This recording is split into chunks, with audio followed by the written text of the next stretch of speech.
Announcement. The hemp revolution will not be televised. I repeat, the hemp revolution will not be televised.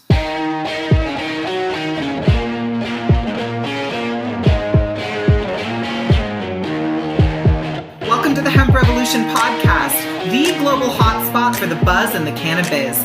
You can hear the stories of the green rush from the dreamers who are writing the rules, innovating the business, and changing history forever. Immerse yourself with the fascinating stories from the leaders in the hemp health revolution to learn how we are changing the game forever. Introducing your hosts, James Brinkerhoff and Sonia Gomez.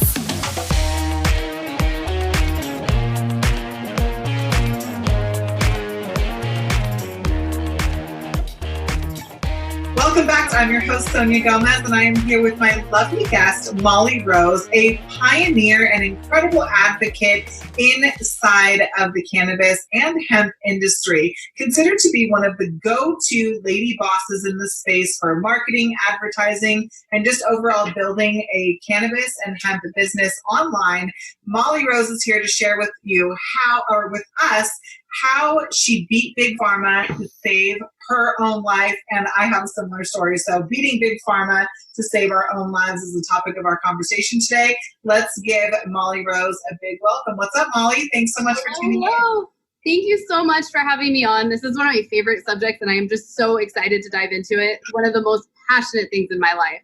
So excited to hear your story. We both have been in this industry for a super long time, and I'm sure have many, many, many war stories that we can share.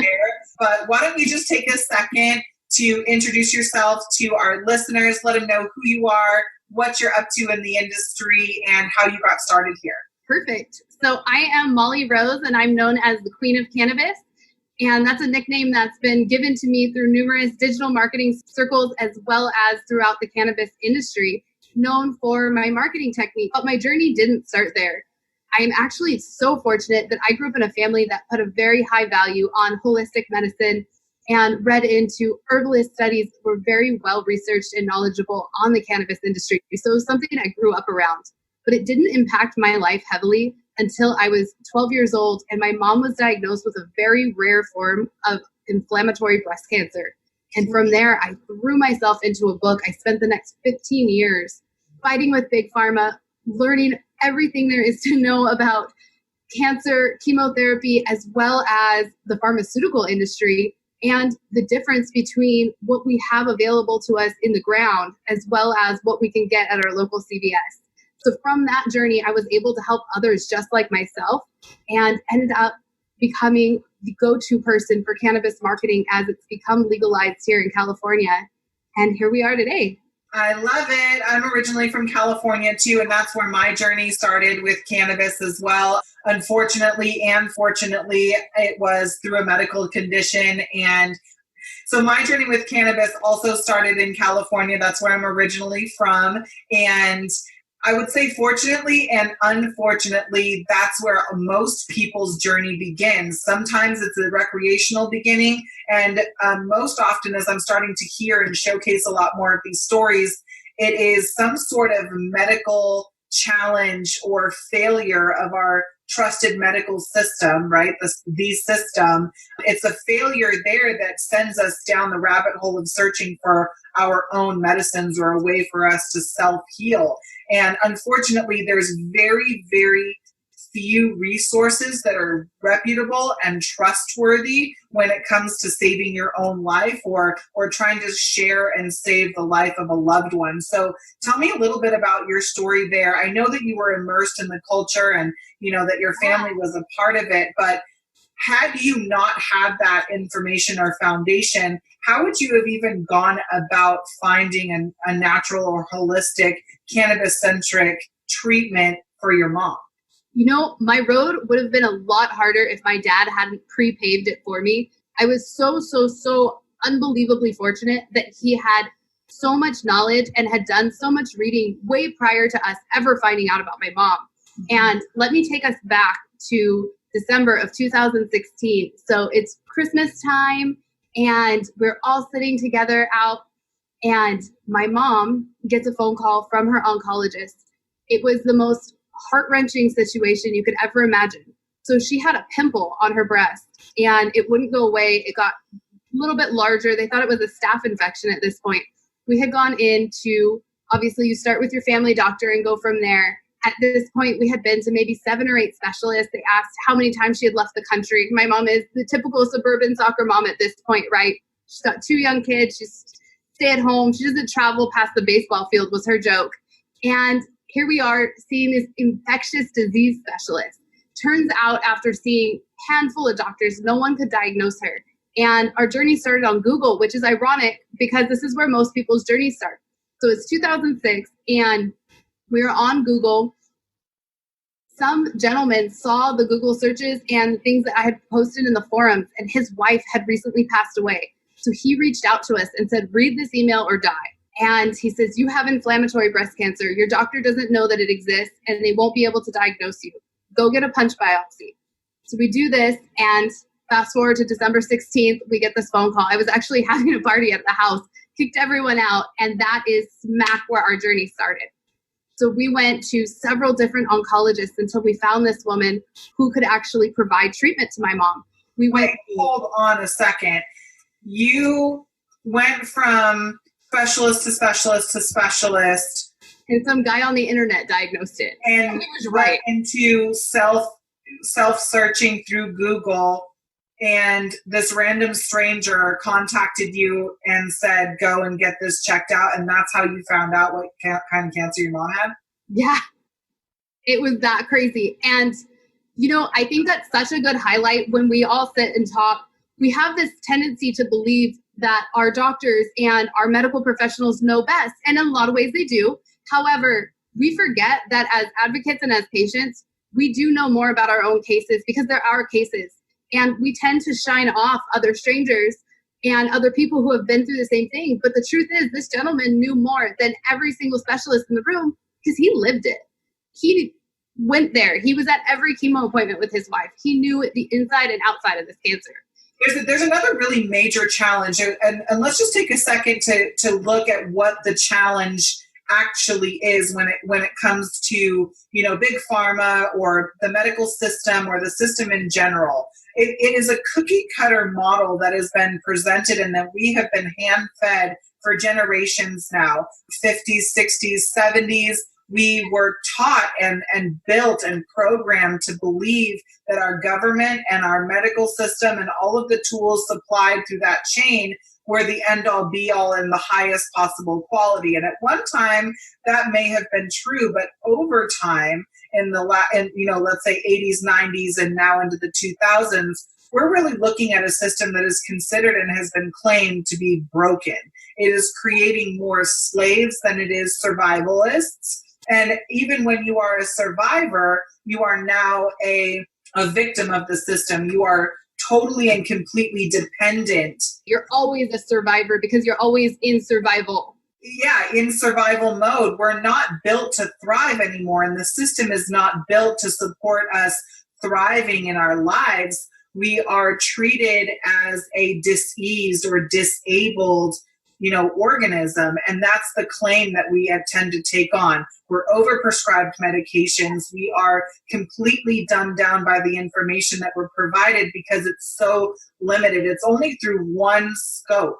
We're being taught that medications are the way to patch us through to make sure that we are functional, to continue to serve the system that is putting us in the hole that we're in anyways with our health.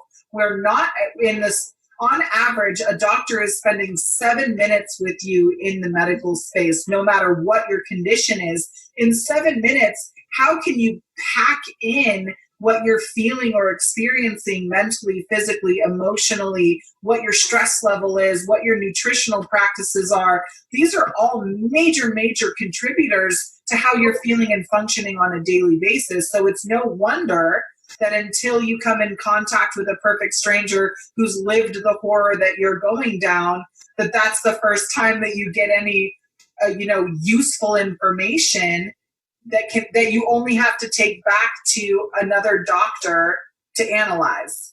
Exactly. It was unbelievable. And I love what you're saying about the 7 minutes because it takes longer to order a burger from the drive-thru than it does to get a prescription for an opioid.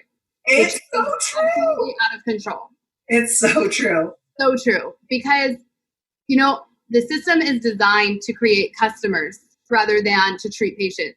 Yep. And it's very interesting to me, along with what you're saying, that it's the physicians that are in a higher prescribing position that have a higher volume, whereas people like physical therapists and people in more occupational type positions don't get the respect, recognition, and credit they deserve when they're actually the ones looking at the mechanics of the body and spending half hour a week or more with these patients. They know if they bend over a lot because they have a small dog that they give them treats to. They know the ins and outs and the functions of each patient. So I'd love to see us give more credit to functional medicine.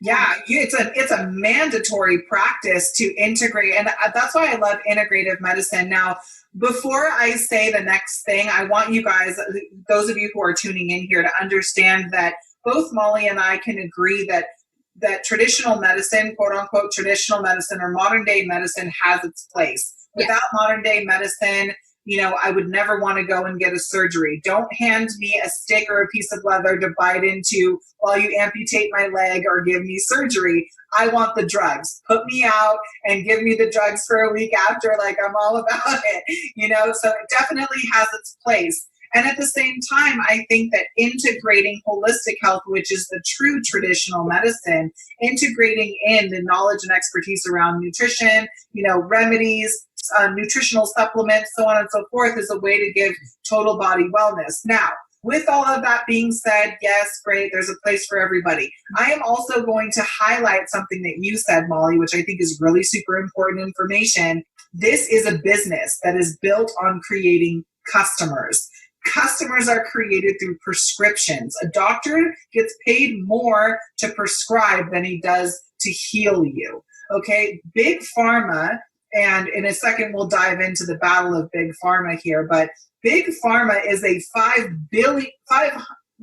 billion business that is daily advertising through commercials, through radio, through visuals, billboards, advertising to us and our children, and it is prepping the next generation to ask for a specific medication, whatever the hottest new drug is. Humira went from nothing to the number one recommended medication on the marketplace inside of a 12-month period because there were billions of dollars worth of marketing going out to the masses every single month. That is insane statistics. It really is. And you know what I want to touch on that's very interesting? You highlighted it in the beginning of our conversation, and that is in earliest documentation about 1913 up until about 1930, cannabis was one of the most prescribed medications. And what's ironic about it is it wasn't in the flower form. It was in tinctures and topicals. It wasn't until 1930 when other prescription medication companies, which now make up what we know as Big Pharma today, got into the game. They realized that people were growing it on their own and were no longer able to buy from them. This is also because of immigration and different practices and different functional medicines coming over from different cultures, that they put the lock right there on cannabis. And as we're talking about commercials and things, we can't even run ads without experts like you and me getting in the middle of it. The average person cannot run an ad for something that grows out of the ground because that rule from 1930 is still in place. So that is a perfect segue to say in part 2 of this interview, you guys, we're going to be diving deep into explaining how we've used this battle with Big Pharma to build successful businesses in this space. And at the end of this interview, you can see the link to get over into part 2 where we're talking about all of our business ventures through the cannabis space. But I want to get back to the story about your mom because I think it's so fascinating. And for those of you who are listening right now who are wondering, will this work for me? Is there an answer, a resource, a person that I can get connected to who can help me understand how I can use cannabis or hemp to manage or work with the condition that you have? I don't want to say treat. I don't want to say cure. Those are not compliant or realistic words to use, but I can continue to share with you case studies and stories of people just like Molly, myself, her loved ones and family who have successfully used holistic medicines and practices to literally save our own lives and not survive, but thrive. So Molly, take me back to this moment in December where you get this diagnosis, you get the information and confirmation that this is a very specific type of disease. What are your next steps moving forward? Give me the picture of how this looked and what you were up against in the following months. We were all devastated and we were all very confused. So at this time, just to give you a little mindset, we have all of our faith in our doctors and all of our faith in Big Pharma. You know, you get cancer, you get chemo, you get better, right? That's what we're taught. So we know we're going to do this. We go in to see the specialist that we finally get a hold of. And they say, okay, well, 3 months and you'll be dead. Get your affairs in order. Goodbye. That was that. And, Stop it. About 13 at this time, right? I've just turned 13. I'm 7th grade.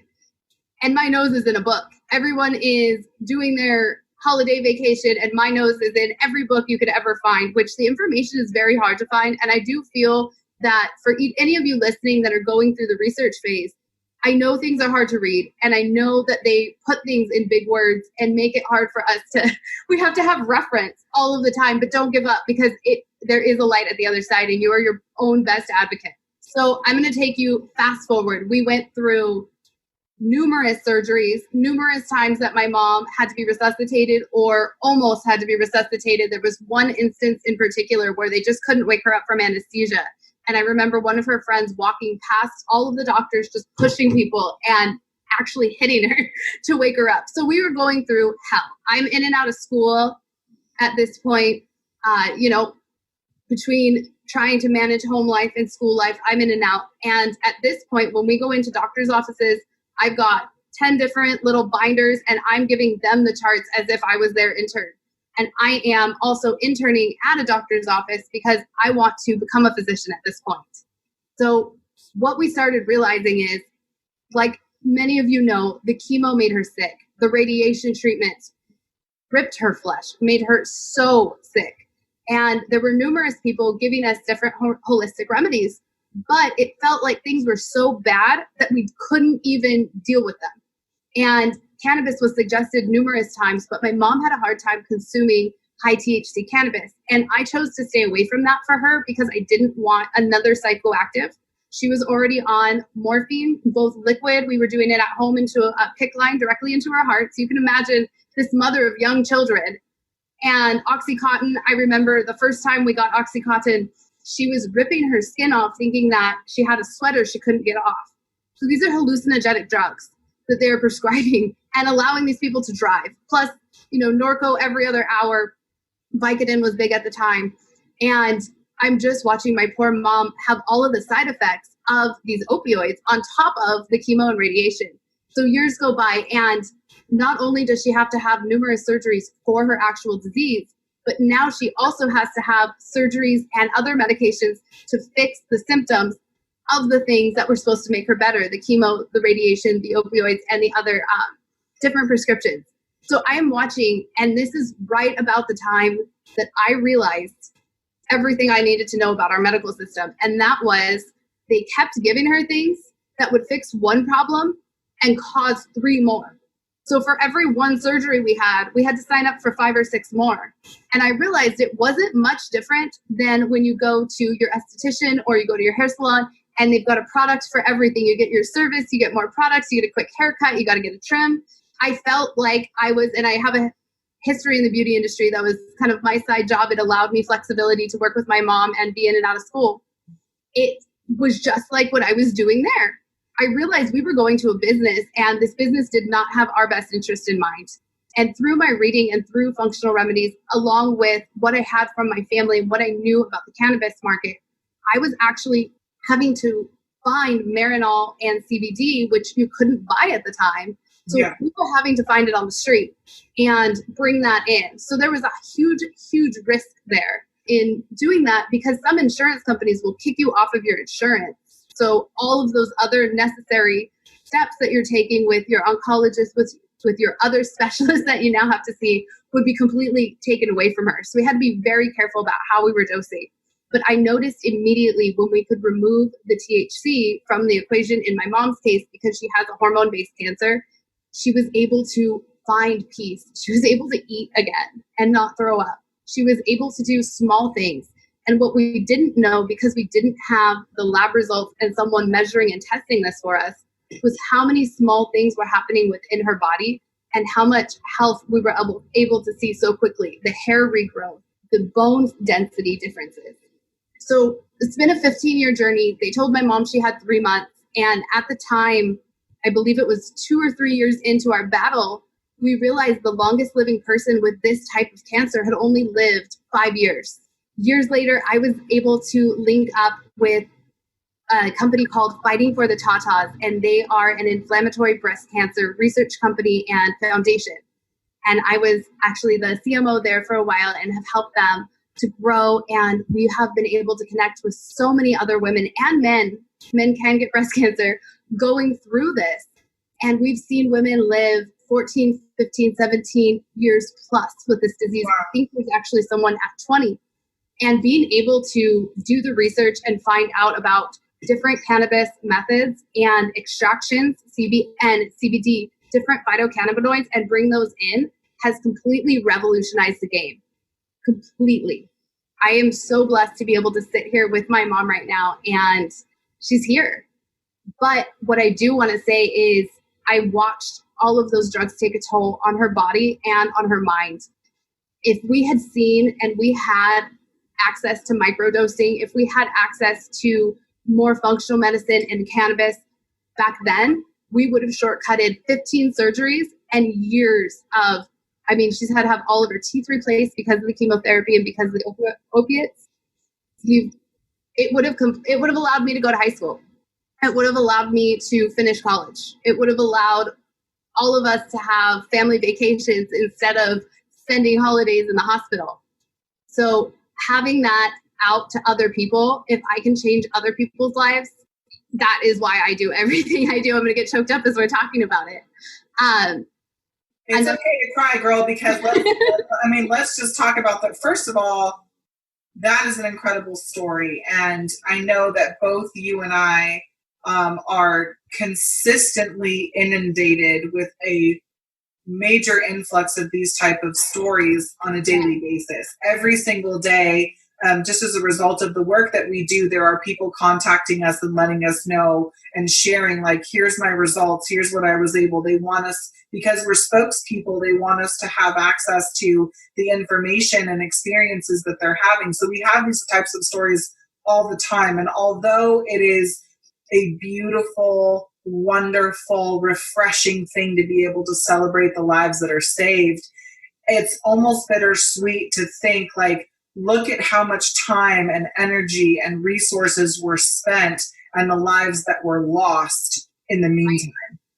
And that is what makes me so frustrated and what makes me put on my armor every day and warrior up to Big Pharma to fight this battle. It's not for me or the people's lives who have been won, but for those who are still fighting it out, and in areas of the country or world where this information is not so accessible, where there is not people and places, around the corner or across the state line where you can gain access to this type of stuff. I mean, people's lives are changing every single day. Medical refugee movement, where people are leaving, lineages of land and community only to move into a legal state because their child are having hundreds of seizures a day, or looking at farmers who have been cultivating artisan product and really high level product for the consumer and are all of a sudden losing their health, their wealth, their freedom, being thrown into jail and having to see their family go into ruins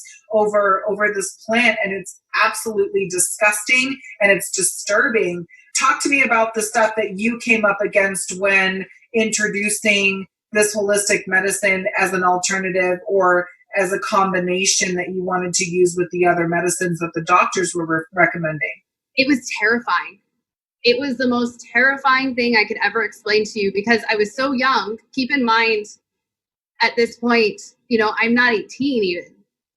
So being able to speak on it, you're terrified because it's illegal. So we're talking about an illegal substance that I'm procuring, because you'd have to admit that you were procuring it. and then that you're giving it. So you could lose your And you're a minor. And I'm a minor. So then could my parents get in trouble? Could I end up getting myself or sibling in foster care? And, you know, that's a segue that I'd love to talk about in just a moment, is that system. But I was surprised. I had to really pick my battles, and I chose to also come at it from an herbal standpoint and talk about other essential oils and use cannabis and a lot of CBD cannabidiol as a essential oil, more so than talking about whole hemp. Yeah. Like I said, in her particular case, it is a hormone-based cancer, so using a high THC is not recommended. There's not enough studies on it. However, the studies I have seen, it hasn't worked out very well. So I just stayed away completely. But there were doctors who were willing to listen to the more essential oil argument, and they looked at it as a compliment. What I would love to have seen was talking about using it as a pain management tool. That's something we haven't talked too much about as an overall healthcare system, or as a system. It lowers blood pressure, things of that nature. So not just as a pain management or for its psychoactive or intoxicating properties, but talking about the endocannabinoid system as a whole and where our receptors in our body are and what exact phytocannabinoids, I can't talk today, connect to what receptors. And so we can actually extract that particular molecule and give it right to the patient to fix that thing. If it's a stomach problem, you know, we use something very different than if we're talking about neuropathy. So I would love to see that happen. But with the opioid crisis and what's going on there, I had somebody ask me recently, and you'll enjoy and agree with this, if I was concerned about the longevity of money in cannabis. And I said, what I'd like to see and how I would like to get paid is by watching the number of children in foster care due to parents getting hooked on prescription medication lower. That's the number that I want to see, not my paycheck, that number, as well as the number of people who have had to bury a parent or, in worst cases, a child. Giving your parent cannabis, not so frowned upon. Giving your baby cannabis, it's not something that we've gotten to a point yet that we can talk about. It's something that if you go into your doctor and explain that, you could be in jail the next day in certain places. Oh yeah, they'll even here in Colorado, like if you are a parent, and this is why I chose to do more of a holistic birth. And as I was going through my pregnancy, I went into the hospital. Let me just to speak to this kid thing. Yeah, I have 4. I'm a mother of 4. 3 are my stepkids. I've been a part of raising them since the youngest one was born, basically, and our natural instinct is to treat them holistically through nutrition, essential oils, natural supplements, so on and so forth. When I finally had my own belly baby number 4, I went into the hospital and there was this whole line of paperwork that I had to fill out where they were explaining to me the procedures that they would go through, the things that they would be looking for. But then in this very small print, small section of the paperwork is on your birthday, right? The day that you give birth, what will happen to the baby once it's born. And they test the mother for drugs and they test the baby for drugs. So if I chose to use cannabis to manage my nausea or any, help me sleep or alleviate pain, and it was traceable in my system, that would be feeding into the baby's bloodstream and be deemed as a threat to the baby's life, putting the child in danger and putting me in the hands of CPS and the system and putting me in jail. Before the baby was even born. Now, I'm a cannabis user. I'm a cannabis advocate. There's THC in my blood. I'm kind of squishy, I'm not. I believe this. I got some meat on my bones. So there's no way in God's green acre that you're not going to find THC if you swab me. Okay. Like it's staying in my system. I'm going to have THC in my hair until the day that I die. So if you try and test me for cannabis, I'm guilty. Guilty is charged. Okay. I use it. I love it. And I advocate for it. And my kids, they are educated about it. They understand it as a medicine. But my baby girl, would not have any of it traced, but because they could trace it in my blood, it put her at risk to being a part of the system. Very fucked up. So I decided to go with my midwife, and it was such an empowering experience because I was one of those girls who had the most horrible pregnancy ever. I was sick every day, throwing up 18 to 20 times a day, sleeping at the base of my toilet because I was getting sick so often, on bed rest with I mean, you name it, I had the complications. And I used cannabis to alleviate a lot of those symptoms, topically, nutritionally, as a, hemp is a part of my daily supplement and intake. And I firmly believe that when I could eat, it was because I was using cannabis, that when I did hold food down, it was because of cannabis, that when I did go into labor and I was using cannabis topically, that's why I had such an easy, stress-free, virtually, I don't want to say painless, but very relaxed birthing experience. Now, the system that tries to take the power away from the mother and the child in their natural setting and flow, awful. And I want to just speak for a second and to relate to the story that you told about, going through several specialists and really being overprescribed, and how one medication gave you 3 more symptoms that you had to treat, and how that really got me locked into that system. I was a healthy, thriving teenage girl who hurt herself doing the things that I loved the most. I hurt myself surfing, one of the things that I loved the most. And it triggered this whole symptom inside of a series of symptoms that was like seizures, neuropathy, severe muscle cramps. I mean, my entire body would coil and cramp and start like seizing. I'd be like, twitching. And the only thing different between a seizure and what I was experiencing was the fact that I could still verbally communicate. So it was like these body convulsions and, sleep paralysis and all of these horrible things. And it was never, the most painful part for me was not the actual symptoms or syndrome. The most painful part for me was, and this is going to make me cry, it does every time. You're going to make me cry too. Was watching what my illness did to my family. All of a sudden, being the oldest of 3, my mom's focus shifted from our family to me. And my sisters got the short end of the stick. They couldn't do certain things or go to certain places or experience certain things because of me. And so I started to feel guilty and depressed and ashamed, and started to think about ways to end my own life because I felt like I was such a burden on my family.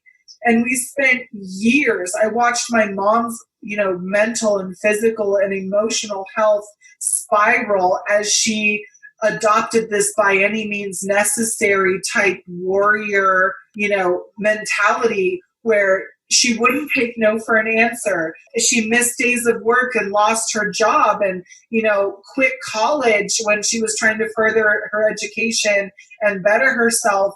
She quit all of that and put herself aside to fight for me. And I hear that same type of thing happening in your family when you were such a young girl. And it's so confusing and frustrating to have 100% of your faith in a system that is not built to serve you.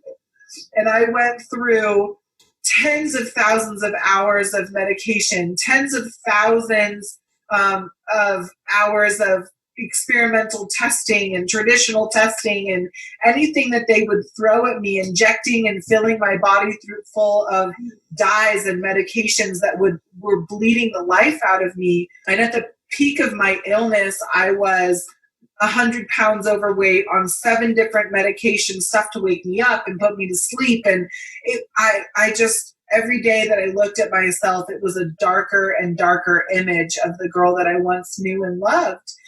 And I remember it like it was yesterday. I finally got in touch with a holistic neurologist who sat me down and listened to me talk about not sleeping, not eating, not being active, not wanting to participate in things that would otherwise make me happy. And he stopped me before I even got to the pain stuff and said, Sonia, if you can't sleep, if you can't rest, you can't recover.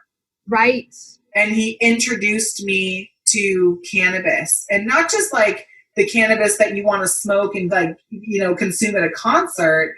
It was the cannabis that would nourish my endocannabinoid system. And he introduced me to that. Here's your endocannabinoid system. Guess what?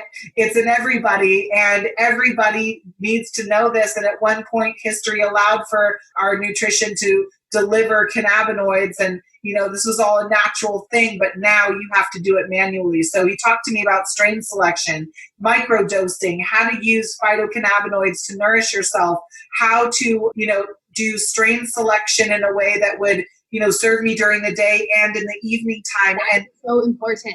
That is something I can't wait to do a whole segment just on that. I know, it's so crazy. And so I'm listening to you tell your story, and I'm like, oh my God, I can relate to this so deeply. And I haven't really heard somebody with the knowledge and experience to be able to break it down like that. So it's super interesting to hear you say all of that stuff, because I'm just like, fucking A, yes. Like, this is the information that needs to be made available, because without it, we are continuing to lose the battle to Big Pharma.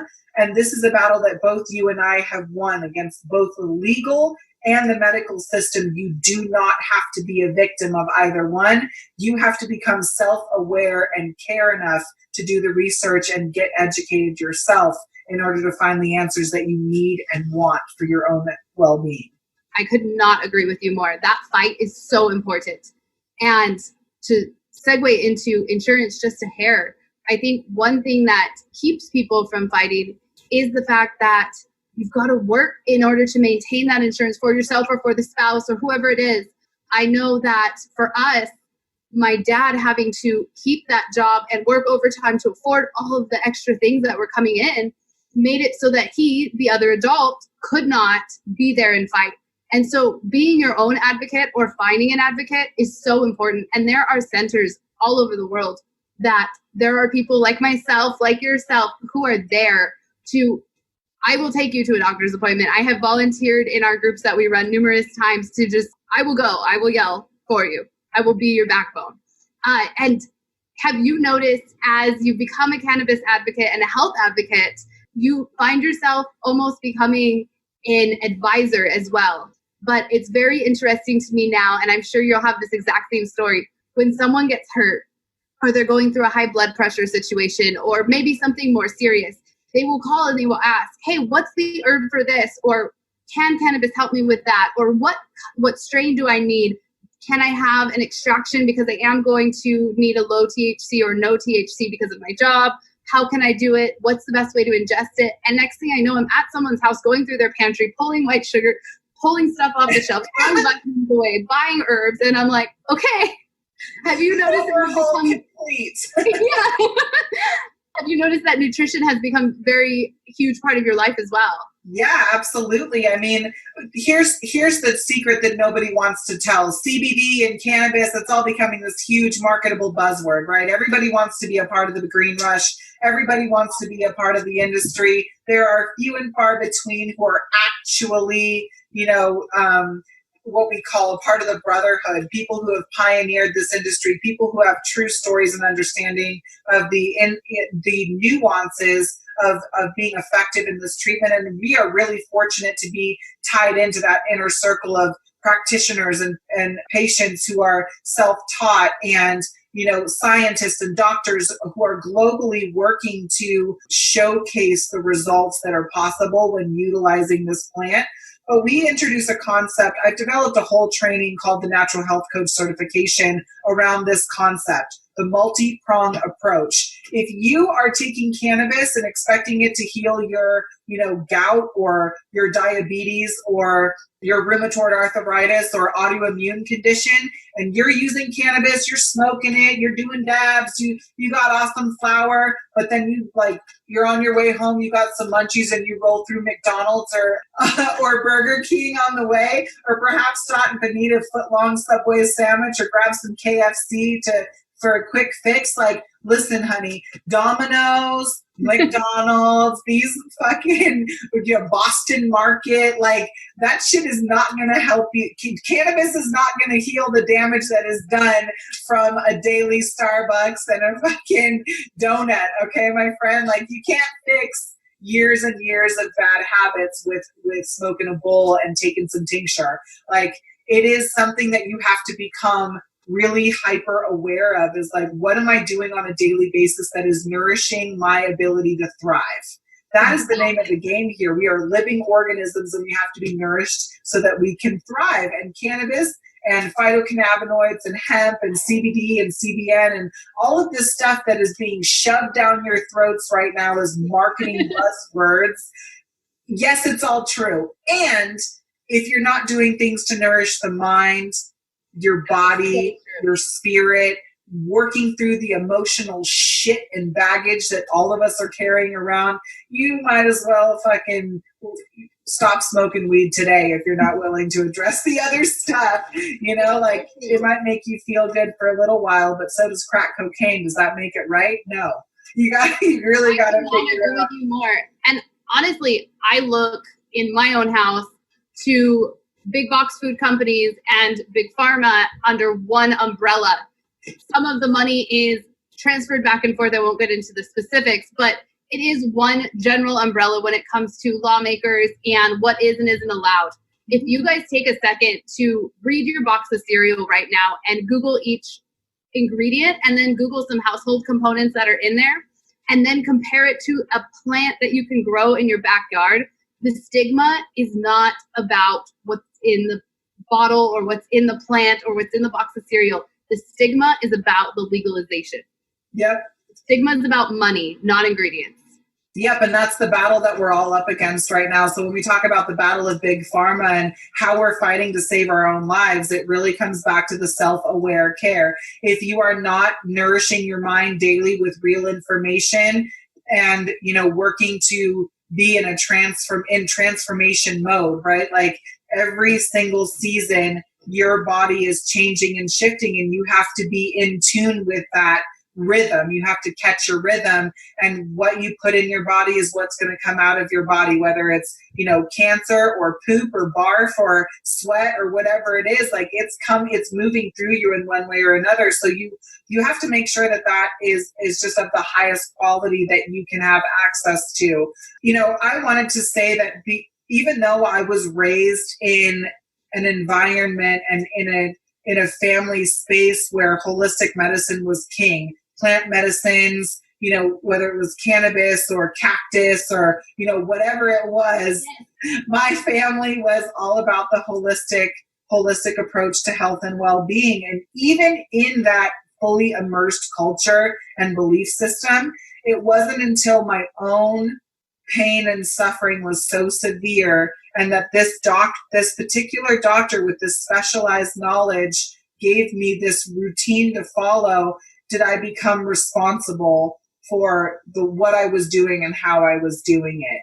And so I encourage all of you guys, you know, here's some of my results. And Molly shared the results that her mom and family were able to celebrate. After 3 months of following this regime, I had reduced all of my medications down to 1.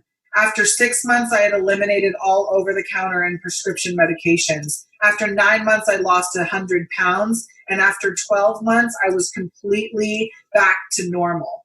Okay, so it is possible for you to thrive. It is possible for you to heal. It is possible for you to, you know, make a safe and sustainable transition from, you know, this medical system that is enslaving you with and addicting you to the process and procedures.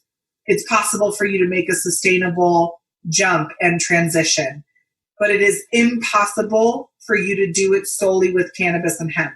You have to be committed to total body wellness. Molly, as we segue here into our part 2 of this interview, can you share with me some of the impactful stories, or what is your why? Like, as you are working with all these incredible people, as you have come through, you know, this battle with your own family, and as you are becoming a community liaison and support system and pillar really in this industry for both health and business, what is the thing that you are most committed to every single day, the thing that wakes you up and gets you out of bed to do what you do?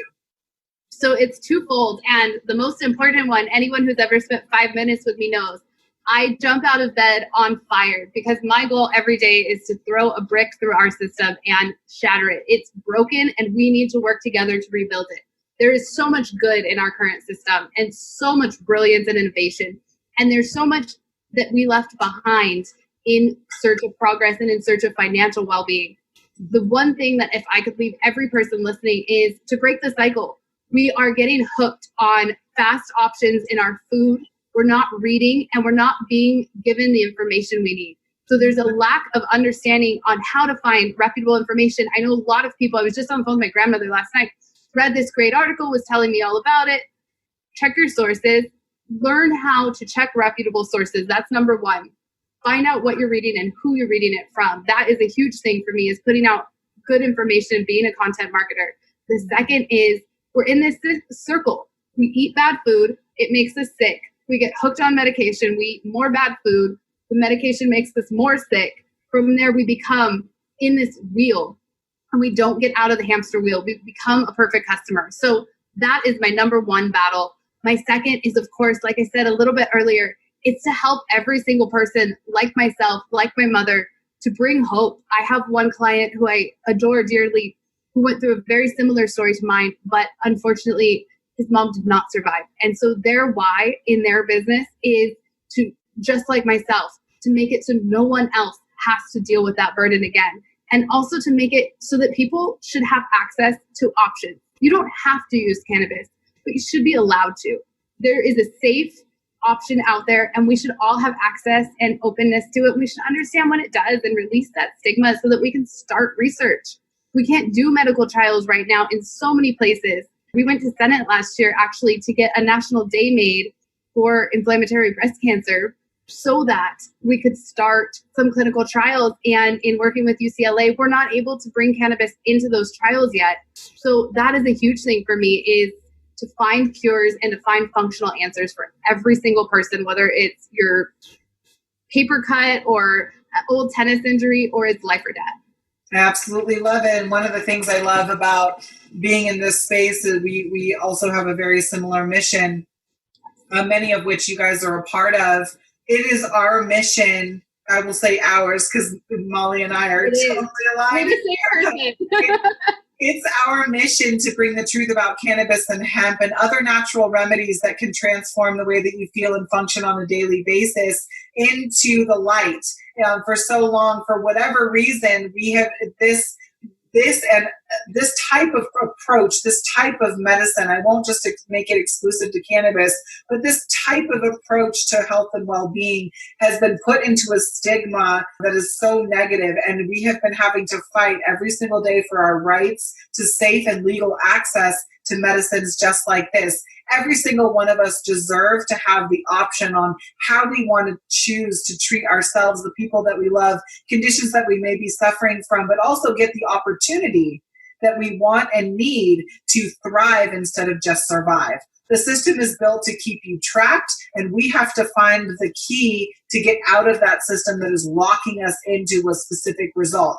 Listen, every single one of us are going to die, but it's not about when we're going to die, but how we are going to live.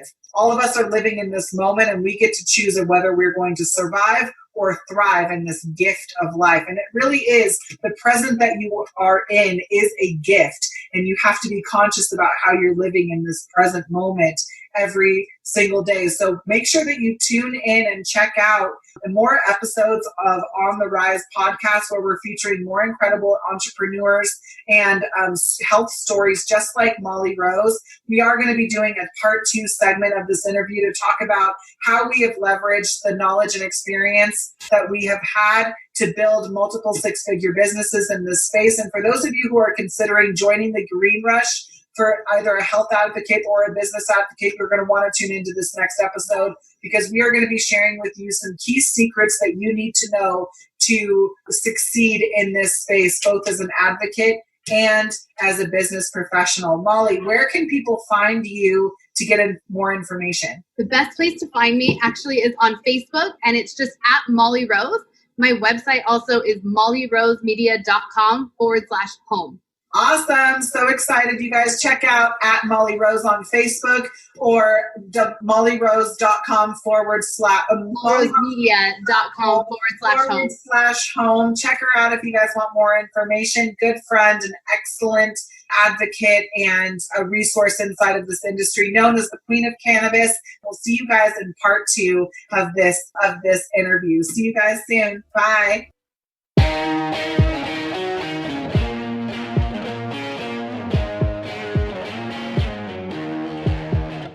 Thanks for listening to another Rockstar episode of the Hemp Revolution podcast. I'm your host, Sonia Gomez, and just for you, we took notes on this episode along with the links and other resources mentioned inside of today's show.